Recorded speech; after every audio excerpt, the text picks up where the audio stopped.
साहब ये आज एक हिंदू अखबार में ये आर्टिकल आया साहब, लेडीज को जो है लेडीज के आइडेंटिफिकेशन के लिए रख रहे हैं तो वोटिंग के दिन, इसके लिए आपका क्या रिएक्शन है साहब?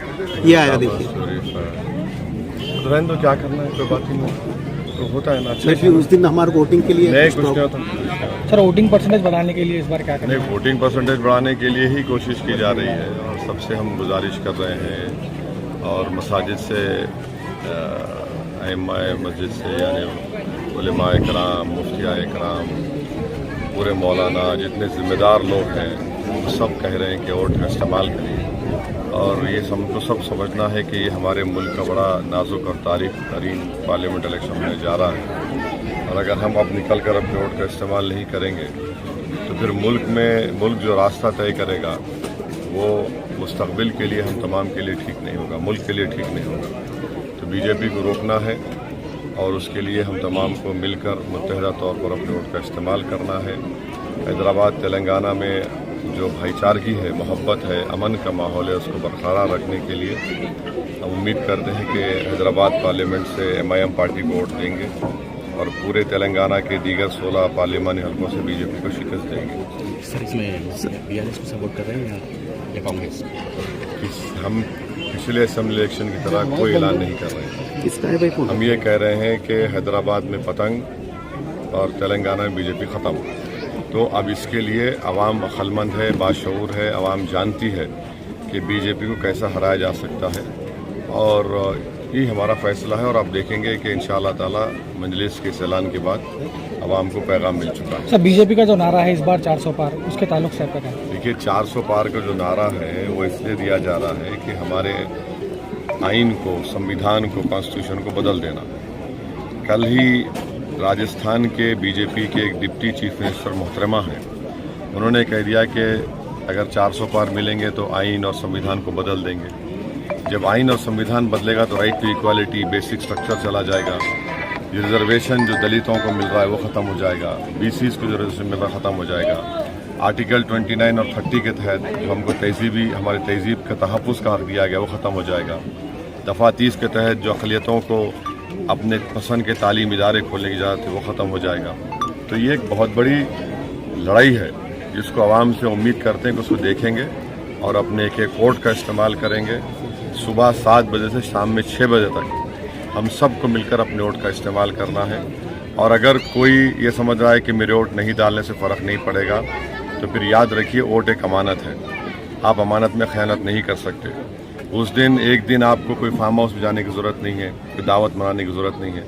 जाइए, वोट का इस्तेमाल करिए, आप अपना हक़ अदा करिए, मुल्क को बचाइए, हैदराबाद के अमन को मजबूत करिए, अपने इत्तेहाद को मजबूत रखिए, अपने सियासी शऊर का सबूत दीजिए।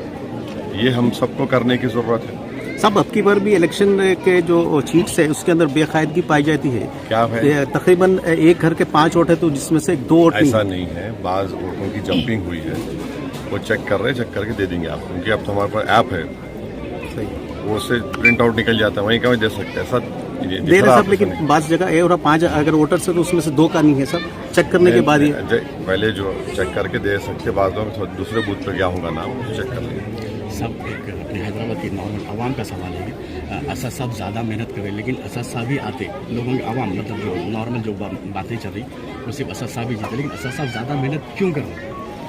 बीजेपी की वजह से या माधवी लतानी की वजह से? मैं 1994 में आज से 30 साल पहले हल्के असेंबली चारमीनार के MLA था।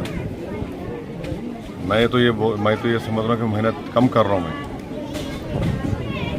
मेहनत तो इलेक्शन में नहीं कर तो कब करेंगे भाई? सोशल मीडिया पे अरे भाई, देखिए, पब्लिक इलेक्शन है, मैं हर तरफ मेरे को जाना है, लोगों को मैं दिखना, नवाब साहब कुंटे में आया, मैं कल चंद्रायन को याखुतपुरे में हूँ, तो हर तरफ 7 असेंबली हल्के जाते हैं, तो आवाम के पास जाके उनसे मेरे को गुजारिश करना है ना वोट देने के लिए।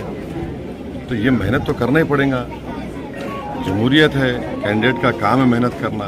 अल्हम्दुलिल्लाह माशाल्लाह मेरी सेहत अच्छी है, तो मेहनत कर रहा हूँ, मेहनत करना पड़ेगा और मेहनत करेंगे ही तो होगा ना। तो इसका कोई अगर आप बोलेंगे मेहनत नहीं करे, घर में बड़े, तो आप नहीं बोलते दिख रहे नहीं भाई, कहा तो भी है। सर, कल एक स्टेटमेंट आया उलमा इकराम के अपने हैदराबाद के जो कांग्रेस के सपोर्ट करने की बात है। उलमा इकराम उनका इख्तियार है, वो फैसला लिए हैं, उनका फैसला है, इख्तियार है।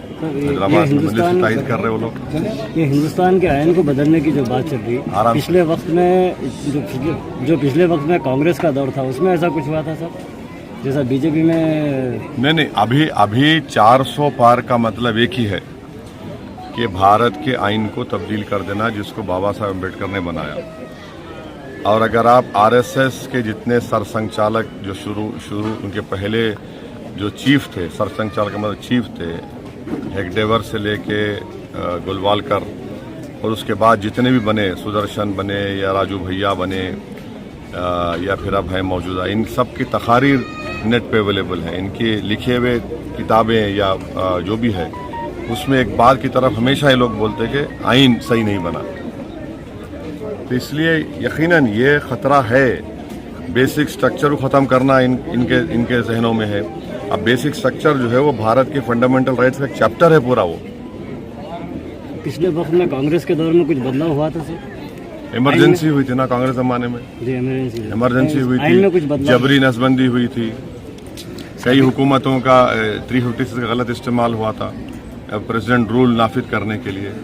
सर ये बीजेपी जो है मुस्लिम रिजर्वेशन के ताल्लुक से बार बार कह रही है कि मुस्लिम रिजर्वेशन मुस्लिम रिजर्वेशन नहीं है, दलित रिजर्वेशन भी, ओबीसी रिजर्वेशन सब खत्म करना चाहती है बीजेपी। हैदराबाद हमेशा जब भी आते हैं तो हैदराबाद के लोगों को रजाकार बोलते जाते हैं, इसके ऊपर आप क्या कहेंगे? 13 के दिन जवाब मिलेगा उनको, 13 के दिन जवाब मिलेगा। उनका ने पेटेंट है रजाकारों का। रजाकार जो थे वो भाग गए 57 में। जो वफादार रजाकार जो थे वो भाग गए 57 में। जो वफादार थे आज भी ठहरे हुए चट्टान की तरह इन जालिमों से मुकाबला कर रहे हैं। तो वफादारी मुकाबला करता। सर अभी तक जो भी स्टेटों में जो पोलिंग हुई परसेंटेज 2019 के मुकाबले कम आता जा रहा है, इसकी वजह क्या है सर? अब मेरे को नहीं मालूम उसकी वजह क्या है। मैं हैदराबाद की आवाम से अपील कर रहा हूँ कि अपना पोलिंग परसेंटेज बढ़ाइए और खुदा के लिए घर से निकलिए, वोट डालिए, अपनी पार्टी को भारी अक्सर से कामयाब करिए। और बाज़ अखबारात में ये लिख रहे कि नहीं हैदराबाद में कंपटीशन ही नहीं है, सट्टा वाले रेट नहीं दे रहे। अरे अखबार का आर्टिकल लिख रहे तुम सट्टा के बारे में लिखते क्या जी? है इस तरह लिख रहे आप कोई? ये देखिए, ये एक खामोश तरीके से पोलिंग परसेंटेज गिराने की साजिश कर रहे हैं।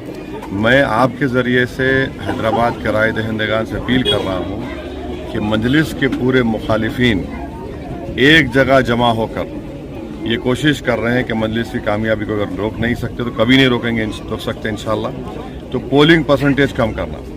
और इसीलिए कभी अखबार में ऐसा लिख दे रहे, कभी वहाँ पे कुछ बोल दे रहे।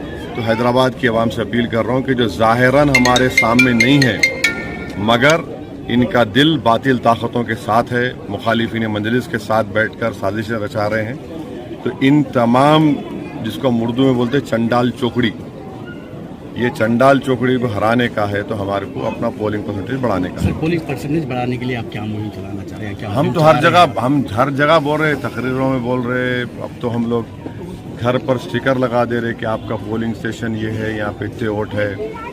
पूरी कोशिश चल रही है। सब आवाम के अंदर तो सबसे ज्यादा जो शोर अब देखा जा रहा है, वोट देने के लिए बेचैन 13 मई का लोग इंतजार कर रहे हैं। इसके तस्वीर का मैं दूसरा रुख बता रहा हूँ। आपके मुंह में की शक्कर, अल्हम्दुलिल्लाह साहब, लोग बेचैन है आमीन। 13 मई के इंतजार में। और खासतौर पे मेरा सिर्फ ये आपका पैगाम जो फर्स्ट टाइम वोटर है उनके लिए कुछ आपका खुशखुश जो है मैसेज उनको दीजिए। फर्स्ट टाइम वोटर बेचैन है लोग। फर्स्ट टाइम वोटर से मेरी की पैगाम है कि उनकी लड़ाई हम लड़ रहे हैं। सही है। मुस्तकबिल तो उनका होगा ना। इस मुल्क की जिम्मेदारी कल उनके कंधों पे आयद की जाएंगी।